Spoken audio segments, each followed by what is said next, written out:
बिस्मिल्लाहिर्रहमानिर्रहीम। अस्सलाम वालेकुम। मेरा नाम मिसबा कादरी है और ये हमारी एकेडमिक वीडियो लेक्चर सीरीज़ का एक लेक्चर है जिसमें हम मैट्रिक की मैथमेटिक्स का चैप्टर 1 सेट के कुछ टॉपिक डिस्कस कर रहे हैं। तो जो टॉपिक हम डिस्कस करने वाले हैं आज वो हैं ऑर्डर पेयर, कार्टेशियन प्रोडक्ट्स और फंक्शन। तो आइए lecture start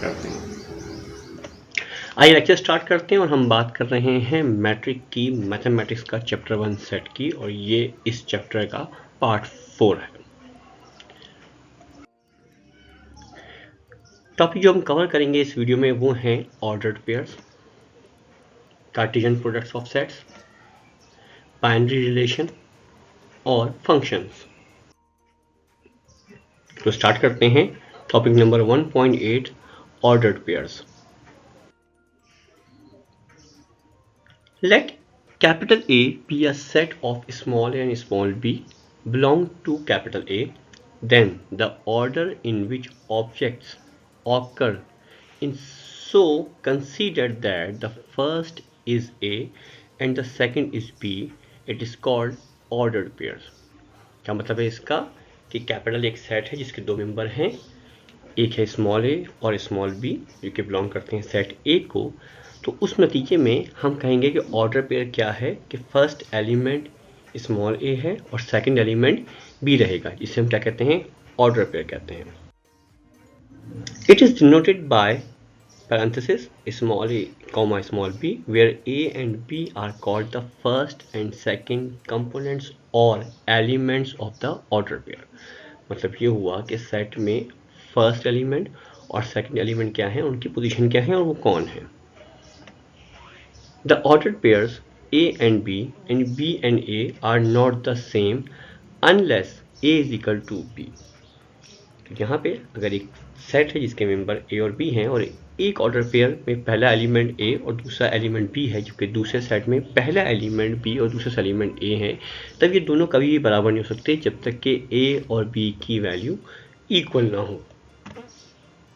to ordered pairs A comma B and C comma D are equal if and only if A is equal to C and B is equal to D. तो किसी भी set में अगर दो elements हैं, एक set के element ए और बी हैं और दूसरे सेट के एलिमेंट सी एंड डी हैं, तो ये सिर्फ एक कंडीशन में इक्वल हो सकते हैं दोनों ऑर्डर पेयर, जब फर्स्ट सेट का first element A second set के पहले एलिमेंट सी के इक्वल हो और फर्स्ट सेट का second element B second set के सेकंड एलिमेंट डी के बराबर हो। तो अगर A is equal to C and B is equal to D होगा, तब कहीं जाके हम कह सकते हैं कि दोनों का order pair A comma B and C comma B are equal, otherwise ये दोनों इक्वल नहीं हो सकते।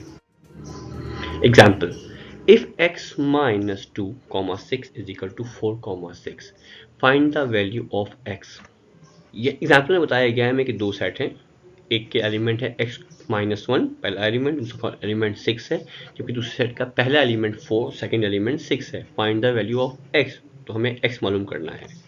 Solution, according to the condition of equality of two ordered pair. मतलब कंडीशन क्या है इक्वालिटी की, अगर दोनों सेट या दो ऑर्डर पेयर सेम हैं तो उस नतीजे में फर्स्ट एलिमेंट फर्स्ट के बराबर है, then x minus 2 is equal to 4 होना चाहिए।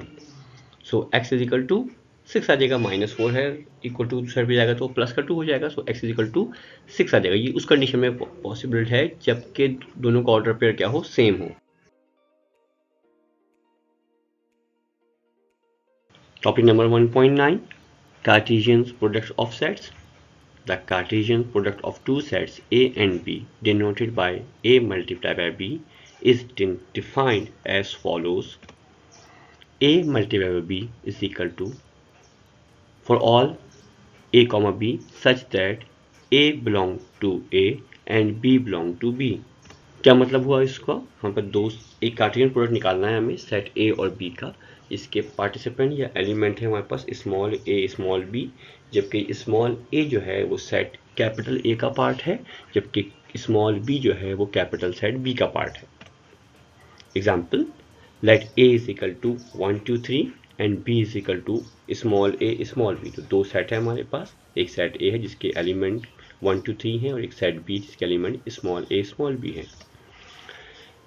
Then A multiply by B is equal to first set 1 comma a, second set 1 comma b, third set 2 comma a, fourth 2 comma b, 5th 3, A and 6 3, B। ये हमने कैसे निकाले हैं? ये हमने set जो फर्स्ट सेट ए है उसका फर्स्ट एलिमेंट लिया और उसका सबसेट बनाया, उसका सेकंड एलिमेंट हमने लिया सेकंड सेट का फर्स्ट एलिमेंट। तो फर्स्ट सेट का फर्स्ट एलिमेंट और सेकंड सेट का फर्स्ट एलिमेंट एक सबसेट बना। फिर जिसका नॉर्मल मल्टीप्लिकेशन करते हैं ब्रैकेट की कि एक एक एलिमेंट को दूसरे के सेट के तमाम एलिमेंट से मल्टीप्लाई करेंगे। तो पहले हमने फर्स्ट सेट का एक एलिमेंट उठाया और उसको सेकंड सेट इनके सेट बी के दोनों एलिमेंट के साथ एक सबसेट बनाया जिसमें 1 के साथ 1A और 1B आया। फिर हमने सेट ए का सेकंड एलिमेंट उठाया 2 और उसके बाद फिर सेकंड सेट के दोनों एलिमेंट ए और बी उठाए तो दो सबसेट बन गया आपस 2A और 2B की फॉर्म में। फिर सेट ए का थर्ड एलिमेंट उठाया 3 और उसके बाद फिर सेकंड सेट के दोनों एलिमेंट ए और बी के साथ एक एक सबसेट बन गए। तो मतलब कि 6 सबसेट हमें मिले। क्यों? क्योंकि सेट ए के 2 एलिमेंट 3 थे और जबकि सेट बी के एलिमेंट्स 2 थे। If either A or B is empty then A cross B is equal to empty set। क्यों? क्योंकि हमें क्या करना है? एलिमेंट्स को मल्टीप्लाई करना है। अगर एक सेट कोई भी एक सेट अगर एम्प्टी सेट होगा तो उसमें कोई भी एलिमेंट नहीं होंगे और जब कोई एलिमेंट नहीं होंगे तो इसका मतलब ये होगा कि हमारे पास A क्रॉस B क्या होगा? एम्प्टी सेट आएगा। Point number 2, A cross B या A multiply by B is not equal to B multiply by A unless A is equal to B। मतलब ये हुआ कि दो ब्रैकेट्स का प्रोडक्ट उस वक्त तक सेम नहीं आ सकता जब तक दोनों प्रोडक्ट्स के एलिमेंट बिल्कुल सेम और आइडेंटिकल ना हो। Point number 3 is the number of elements in set A and B are M and N respectively then the number of element in A into B is mn। मतलब ये हुआ कि कितने element हासिल होंगे ये मालूम कर सकते हैं इस शर्त आसानी के साथ कि जो सेट ए और सेट बी के एलिमेंट्स हैं, अगर जैसे कि यहाँ कहा गया कि सेट ए के एलिमेंट्स m हैं और सेट बी के एलिमेंट्स n हैं तो उन m और n को आपस में मल्टीप्लाई करके मालूम कर सकते हैं कि जब हम a को मल्टीप्लाई b करेंगे तो आपस कितने एलिमेंट्स आएंगे। Topic 1.10 binary relation. A binary relation from a set A to a set B is just a subset of A into B। क्या बताया गया है यहाँ पे कि बाइनरी रिलेशन जो है वो दो सेट A और B के दरमियान वो क्या होता है? एक सबसेट होता है जो कि हासिल होगा A को B से मल्टीप्लाई करके। Thus, every subset of A into B is a binary relation from A to B। ये बता रहा है कि हर वो सबसेट जो कि A मल्टीप्लाई B से आएगा उसका कोई ना कोई बाइनरी रिलेशन लाजमी होगा किसके साथ? A और B के साथ। इन particular a subset of A into A is called a binary relation in A। मतलब ये हुआ कि हम सेट A को अगर सेट A से ही मल्टीप्लाई कर दें तो इसका जो बाइनरी रिलेशन होगा वो सिर्फ A के साथ होगा। क्या कहेंगे उसको? हम इसको कहेंगे binary relation in A। Example करते हैं बाइनरी रिलेशन की। Let A is equal to x, y and B is equal to -1 0 1। तो क्या हुआ कि दो सेट है हमारे पास, एक सेट A है जिसके एलिमेंट x और y हैं और एक सेट B जिसके एलिमेंट -1 0 1 है। Then A multiply by B is equal to, हमें A को B से मल्टीप्लाई करना है। हम जानते हैं कैसे मल्टीप्लाई करते हैं कि सेट A का फर्स्ट एलिमेंट लेंगे और फिर सेट B का फर्स्ट एलिमेंट लेंगे, देन सेट A का फर्स्ट एलिमेंट लेंगे और सेट B का सेकंड एलिमेंट लेंगे। इस तरीके से सेट A के फर्स्ट एलिमेंट के साथ सेट B के सारे एलिमेंट का एक सबसेट बनाएंगे। उसके बाद सेट A का सेकंड एलिमेंट लेंगे और फिर दोबारा सेट B के सारे एलिमेंट के साथ सबसेट बनाएंगे। तो पहला सबसेट क्या होगा हमारे पास? x, -1। क्यों? क्योंकि सेट A का पहली एलिमेंट x है और B का पहला एलिमेंट -1 है। उसके बाद दूसरा सबसेट बनेगा, वो एलिमेंट क्या होंगे? x, 0 क्योंकि x सबसेट बनेगा इस तरीके से कि सेट A का पहला एलिमेंट x है और सेट B का सेकंड एलिमेंट 0 है। देन x, 1 बनेगा। उसके बाद फिर हम सेट A का सेकंड एलिमेंट y को उठाएंगे और y के साथ सेट B के सारे एलिमेंट के सबसेट बनाएंगे। तो आ जाएगा एक x, y, -1, फिर आएगा y, 0 और फिर आएगा y, +1। तो टोटल हमारे पास जो है वो 6 सबसेट्स बन गए। Let R1 is equal to x, 0 and y, 0। अच्छा, हमने क्या किया? हमने R1 बनाया है और उसमें जो है वो एक फर्स्ट एलिमेंट और सेकंड एलिमेंट के साथ एक एक हमने मल्टीप्लाई कर दिया। तो x, 0 और y,0 को हमने R1 सपोज किया। Then R1 is a binary relation in A into B. तो यहाँ पे R1 जो है वो कहलाएगा binary relation in A into B कहलाएगा। आल्सो R2, हमने एक और सेकंड बनाया सबसेट R2 के साथ, और उसका नाम, उसके एलिमेंट कौन कौन से हैं? उसके एलिमेंट हैं x, -1 और y, -1 is a binary relation is A into B. इसमें ऐसा क्यों है? क्योंकि इसकी वजह ये है कि हमने यहाँ पे भी जो दो सबसेट उठाए हैं उसमें भी पहला एलिमेंट हमेशा सेट A से लिया गया है और दूसरा एलिमेंट जो है वो सेट B से लिया गया है। लिहाजा x, -1 और y, -1 जो है वो भी बाइनरी रिलेशन है किसके साथ? A इंटू बी के साथ। एग्जाम्पल नंबर 2 करते हैं। Late A is equal to 1 2 3 4। Then अब हमें A को A के साथ मल्टीप्लाई करना है, जिसका मतलब ये हुआ कि 4 एलिमेंट्स सेट A का पार्ट है। तो जब 4 इंटू 4 करेंगे तो कितने हो जाएंगे? 16। नतीजे में इसका मतलब ये हुआ कि हमारे पास इसमें A क्रॉस A के अंदर हमारे पास 16 सबसेट हासिल होने चाहिए।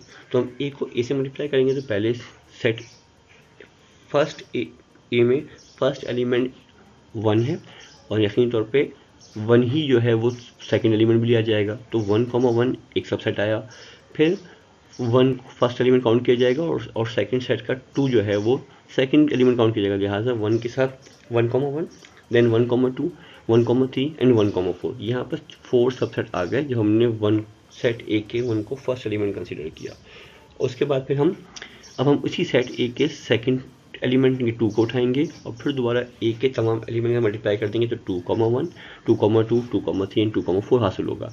देन हम सेट A के एलिमेंट 3 को उठाएंगे और उसको सेट A के सारे एलिमेंट मल्टीप्लाई कर देंगे तो 3,1, 3,2, 3,3, 3,4 हासिल होगा। एंड देन लास्ट एलिमेंट 4 को उठाएंगे और 4 के साथ हम सेट A के सारे एलिमेंट मल्टीप्लाई कर देंगे तो 4,1, 4,2, 4,3 एंड 4,4। इसी तरह 16 हमें सबसेट हासिल हुआ है जब हमने A मल्टीप्लाई बाई A किया। रिलेशन निकालते हैं। The relation R1 is equal to for all x, y such that x and y belongs to A and y is greater than x। अच्छा जी, तो हमें रिलेशनशिप निकालनी है R1 उस form में कि x और y दोनों एलिमेंट होंगे सेट A के, लेकिन कंडीशन ये है कि y की वैल्यू x से ग्रेटर देन होनी चाहिए, मतलब सेकंड एलिमेंट की वैल्यू फर्स्ट एलिमेंट से ज़्यादा होनी चाहिए। तब हमें इस 16 सबसेट में कौन कौन से सेट निकालने हैं? वो सेट निकालें जिसमें y की वैल्यू x से ज़्यादा हो। तो हम गौर करते हैं, हमारे पास 1,2 वो सबसेट है जिसके अंदर सेकंड वैल्यू 2 है और फर्स्ट वैल्यू 1 है। लिहाजा 2 सेकंड वैल्यू की फर्स्ट ज़्यादा होनी चाहिए थी और वो प्रूव होता है। फिर हमारे पास एक सबसेट है 1,3, इसमें भी y की वैल्यू x से ज़्यादा जानते हैं। y सेकंड एलिमेंट है और x जो है वो फर्स्ट एलिमेंट है। देन एक और सेट है हमारे पास 1,4, ये भी इस कंडीशन को फुलफिल करता है। फिर नेक्स्ट सेट है हमारे पास 2,3, ये भी इस कंडीशन को फुलफिल करता है कि 3 इज ग्रेटर देन 2। देन एक और सबसेट 2,4, ये भी कंडीशन को फुलफिल करता है। देन लास्टली 3,4, इसमें ये भी लास्ट कंडीशन को फुलफिल करता है। तो नतीजे में हमारे पास जो है वो इस कंडीशन में R1 में जो हमें कंडीशन दी गई थी उसमें 1 2 3 4 5 6 सेट हमें ऐसे हासिल हुए हैं जो कि इस कंडीशन को फुलफिल करते हैं। लिहाजा ये जो हमें हासिल हुआ है ये कहलाएगा is a binary in A, तो इसने कंडीशन को फुलफिल किया। एग्जाम्पल नंबर 3 सॉल्व करते हैं। Write all the binary relations in set A। इसके एलिमेंट्स हैं small a and small b। Solution when A multiply by A is equal to, एक set हासिल होगा हमें जब सेट A को A से मल्टीप्लाई करेंगे तो क्योंकि इसमें 2 एलिमेंट हैं लिहाजा यहाँ पर जो सेट हासिल होगा उसके 4 सबसेट होंगे। पहले सबसेट पे दोनों एलिमेंट स्मॉल ए हैं, जबकि सेकंड सेट के अंदर फर्स्ट एलिमेंट ए है और सेकंड एलिमेंट बी होगा। थर्ड के अंदर हमारे पास फर्स्ट एलिमेंट बी होगा एंड सेकंड एलिमेंट ए होगा, जबकि फोर्थ के अंदर हमारे पास दोनों एलिमेंट बी होंगे। ये कैसे हासिल हुआ हमारे पास कि हमने जब सेट ए को ए से मल्टीप्लाई किया तो फर्स्ट सेट का पहला एलिमेंट ए लिया और दूसरे सेट का पहला एलिमेंट भी ए था। उसके बाद हम फर्स्ट एलिमेंट को सेकंड सेट के सेकंड एलिमेंट के साथ एक सबसेट बनाएंगे उसका। फिर हम तीसरे सबसेट के लिए फर्स्ट सेट के सेकंड एलिमेंट को as a first element consider करेंगे और सेकंड सेट के फर्स्ट एलिमेंट को as a second element of set consider करेंगे। तो हमारे पास आएगा b, a। उसके बाद हमारे पास फर्स्ट सेट का भी सेकंड एलिमेंट और सेकंड सेट का भी सेकंड एलिमेंट मिला के एक और सबसेट मिलाएंगे। नतीजे यहाँ पर जब हम ए को ए से मल्टीप्लाई करेंगे तो 4 यहाँ पर सबसेट हासिल होंगे। Now all the subset of A into A are the binary relations in A. अब हमें क्या करना है, हम बात जानते हैं कि जो सबसेट ए को ए से मल्टीप्लाई किया तो उनके सबके बाइनरी रिलेशन होंगे किसके साथ, सेट ए के साथ। आइए रिलेशन निकालते हैं। Subsets are listed below. आइए उसके रिलेशंस निकालते हैं सबसेट्स के साथ। किसी भी सेट का पहला रिलेशन हमेशा क्या होता है, एम्प्टी सेट होता है। तो यहाँ पे भी R1 क्या है, पहला सेट जो आएगा आपस क्या है, पहला रिलेशन जो आएगा वो क्या होगा, वो एम्प्टी सेट का होगा। उसके बाद जो सेकंड हमारे पास रिलेशंस आएंगे वो उन सबसेट्स के इंडिविजुअल सेट्स होंगे। मतलब रिलेशन टू R2 में भी एक सबसेट होगा, वो क्या था पहला वाला ए कॉमा ए। उसके बाद जो R3 रिलेशन 3 है उसमें भी क्या होगा, एक ही सबसेट होगा ए कॉमा बी। देन R4 भी यहाँ पर सिंगल सबसेट होगा थर्ड सबसेट के साथ बी कॉमा ए, और रिलेशन 5 भी हमारे साथ जो है वो सिंगल सबसेट होगा, वो क्या होगा, बी कॉमा बी। इसके बाद हमने सारे सिंगल सबसेट्स के रिलेशन निकाल दिए। अब हम दो सबसेट्स के या टू सबसेट्स के जो है वो रिलेशन निकालेंगे। तो हमारे पास R6 जो आएगा उसमें हम पहला सबसेट जो कि ए कॉमा ए था उसके साथ दूसरा सबसेट लेंगे जो कि ए कॉमा बी था। फिर R7 पिक करेंगे और R7 निकालने के लिए हम पहले सबसेट का तीसरे सबसेट के साथ एक सेट बनाएंगे। तो पहला सबसेट क्या था हमारे पास, ए कॉमा बी, और थर्ड सबसेट क्या था हमारे पास, बी कॉमा ए। उसके बाद R8 भी ऐसे हासिल होगा जिसमें हम पहला सबसेट और फोर्थ सबसेट को साथ लिखेंगे। तो हमारे पास फर्स्ट सबसेट था ए कॉमा ए और फोर्थ सबसेट था हमारे पास बी कॉमा बी।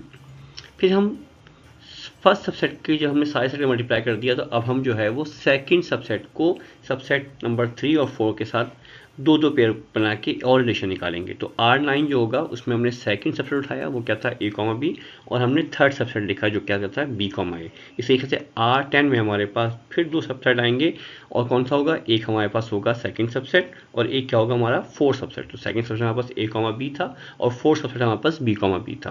बिल्कुल इसी अंदाज से जो एक और रिलेशन आएगा R11, उसमें हम थर्ड सबसेट जो कि बी कॉमा ए था और फिर fourth subset B comma b के साथ। अब हमारे पास जितने रिलेशन आए हैं ये सब के साथ कंप्लीट हो गए, जिसमें दो सबसेट थे। अब हमारे पास रिलेशन नंबर 12 जो आएगा उसमें 3 सबसेट होंगे। उसमें फर्स्ट सेकंड और 3 सबसेट जो कि ए कॉमा बी और बी कॉमा ए था। तो यहाँ पास 3 सबसेट का एक और रिलेशन सामने आया। फिर यहाँ पास जो R13 होगा एग्जैक्टली उसको भी वैसे पिक करेंगे। यहाँ पास फर्स्ट सबसेट जो कि ए कॉमा ए था, फिर सेकंड सबसेट जो कि ए कॉमा बी था, और फिर हमारे पास फोर्थ सबसेट जो कि बी कॉमा बी था। तो ये हमारे पास 3 सबसेट का एक और रिलेशन सामने आया।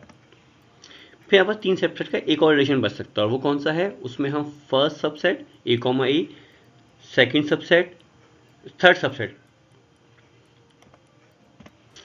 अब हमारे पास एक और रिलेशन सामने आएगा थर्ड सबसेट का, उसका नाम R14 होगा, और उसमें first subset A comma A, उसके बाद third subset B comma B A, और फिर fourth subset B comma B होगा।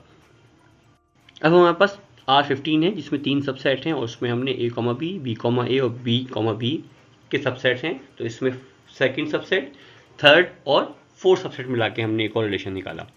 जो लास्ट रिलेशन R16 आएगा सामने, उसमें उस सबसेट के चारों एलिमेंट यानी कि ए कॉमा बी कॉमा ए और बी कॉमा बी होगा। तो यहाँ पर 16 टोटल रिलेशन सामने आए।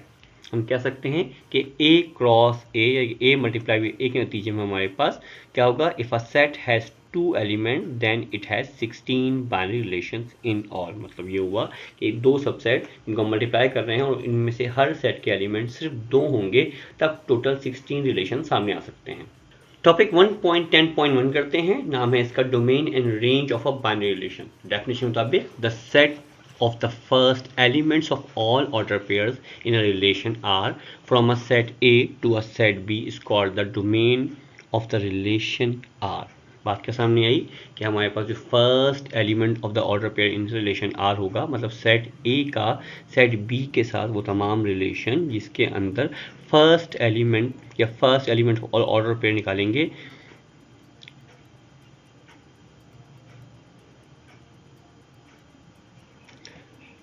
इसको हम इसे समझ सकते हैं कि set of first element of all order pairs. मतलब ये हुआ कि वो तमाम सेट के ऑर्डर पेयर जिसमें फर्स्ट एलिमेंट हो किसका, सेट ए का, और उसको सेट बी के साथ रिलेशन निकाला जाएगा, उसे हम क्या कहेंगे, डोमेन कहेंगे। दूसरे तरीके से the set of the second elements of all the order pair in the relation is called the range of the relation. और जब हम सेकंड एलिमेंट का ऑर्डर पेयर का रिलेशन निकालते हैं सेट के साथ तो उसे हम क्या कहते हैं, उसको हम रेंज कहते हैं। Let A is equal to x y z and B is equal to 1 to 5, then R is equal to subset of x, 1, x, 2, y, 1 and y, 2 is a relation from A to B. Here domain R is equal to set of x, y and range R is equal to set of 1, 2. Example 2 करते हैं। Let A is equal to 1, 2, 3, 4, then R1 जो relation आएगा हमारे पास वो क्या होगा, 1, 2, 1, 3, 1, 4, 2, 3, 2, 4, 3, 4, और relation 2 हम निकाल सकते हैं 1, 1, 2, 2, 3, 3 and 4, 4 are binary relation in A. Here binary relations in A are domain R1 is equal to 1, 2, 3 and range R1 is equal to 2, 3, 4. जब हम R2 के रिलेशन की बात करते हैं तो हमें नज़र आता है कि इसका डोमेन 1, 2, 3, 4 है। ऐसा क्यों है कि R2 के रिलेशन में जो सबसेट्स के तमाम के पहले एलिमेंट्स हैं वो 1 है, 2 है, 3 और 4 है। तो इस अंदाज से जो R2 का रेंज होगा उसमें हम तमाम सेट्स के सेकंड एलिमेंट को देखेंगे और वो भी इत्तेफाक से 1, 2, 3, 4 शामिल हैं। Topic 1.11 functions. Consider the following examples. Let A is equal to x, y, z and set B is equal to 1, 3, 5. तो इसका रिलेशन R1 सामने आएगा आप पास x, 1, x, 5, z, 1 and z, 5. In R1, which is a binary relation from A to B, we have associated the element 1 with x, 5 with x, 1 with z and 5 with z. This relationship is shown in the following figure. अगर हम जो relationship सामने आई है इसमें हम देखते हैं कि जो रेंज का R1 जो रिलेशन 1 का पहला सबसेट है वो x, 1 है, मतलब x का रिलेशन 1 के साथ है। उसके बाद जो सेकंड सबसेट है उसमें x, 5 है, मतलब x जो है वो 5 के साथ भी लिंक करता है। फिर जो थर्ड सबसेट है वो z, 1 है, उसमें क्या होगा कि z का रिलेशन 1 के साथ है, और फिर जो लास्ट सबसेट है इसका वो z, 5 है, मतलब ये होगा z का रिलेशन 5 के साथ भी है। तो यहाँ पे क्या मतलब हुआ कि एसोसिएशन क्या है, x की एसोसिएशन 1 के साथ भी है और 5 के साथ भी है, जबकि z की एसोसिएशन 1 के साथ भी है और 5 के साथ भी है। तो इस तरीके से हम इनको जब किसी भी फिगर से शो करेंगे तो वो फंक्शन के जरिए एक्सप्रेस हो सकती है।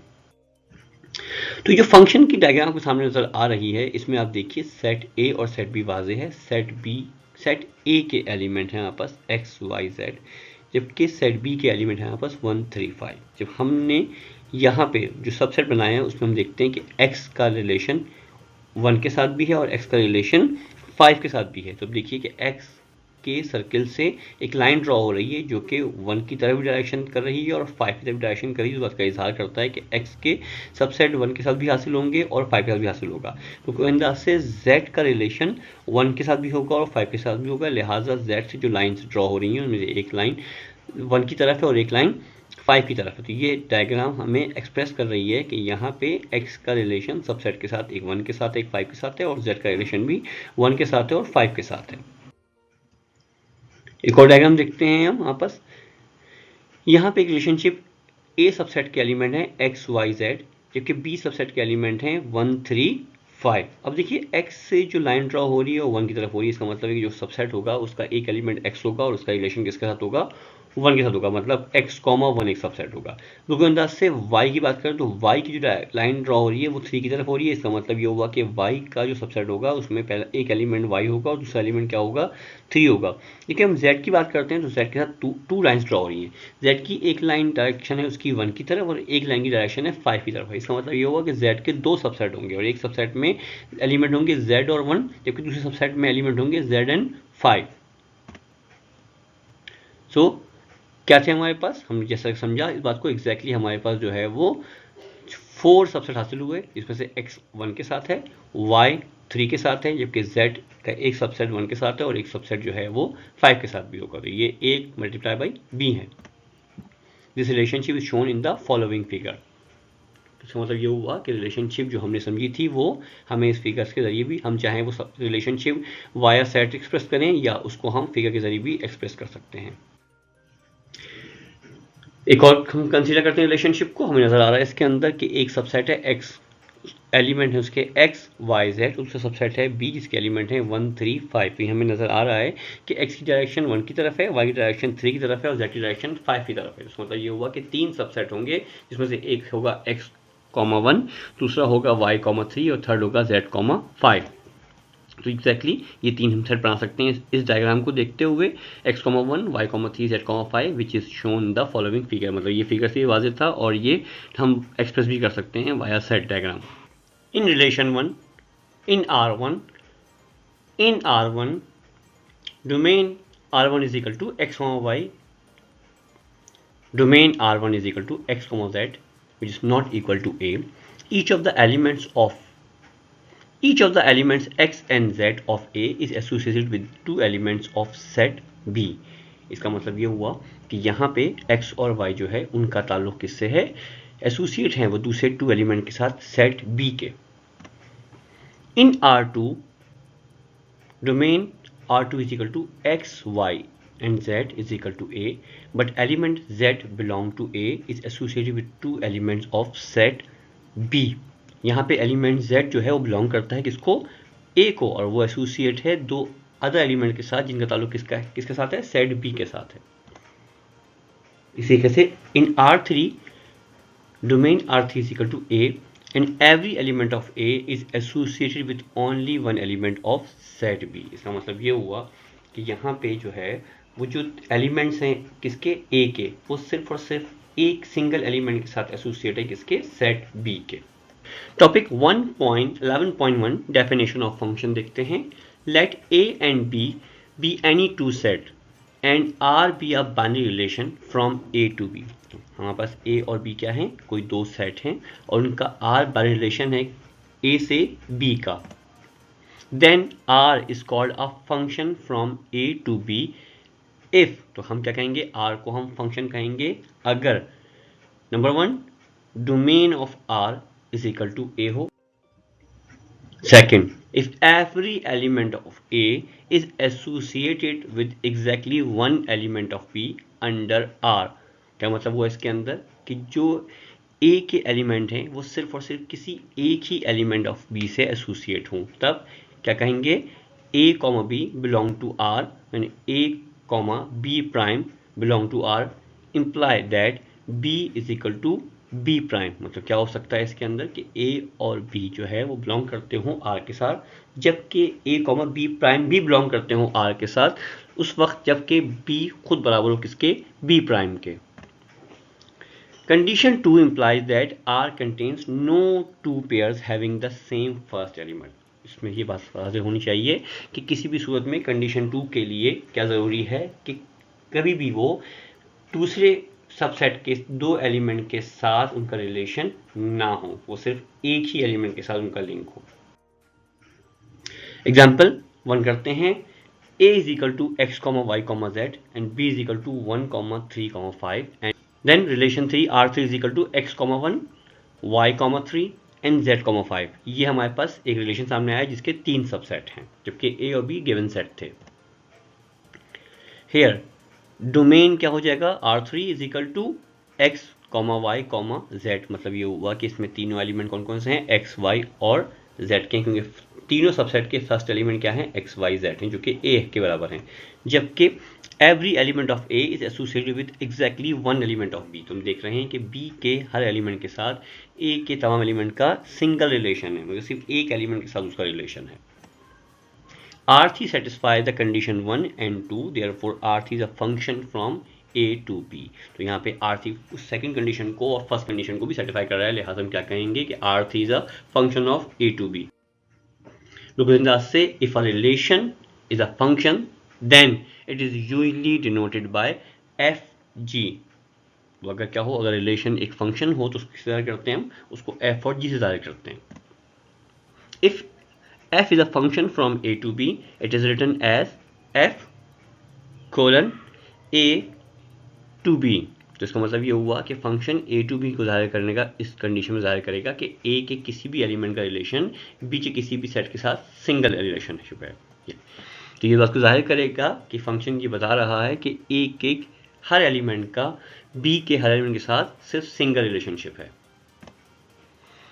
It is read as f is a function from a to b।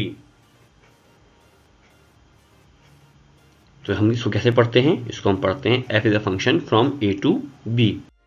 Topic 1.111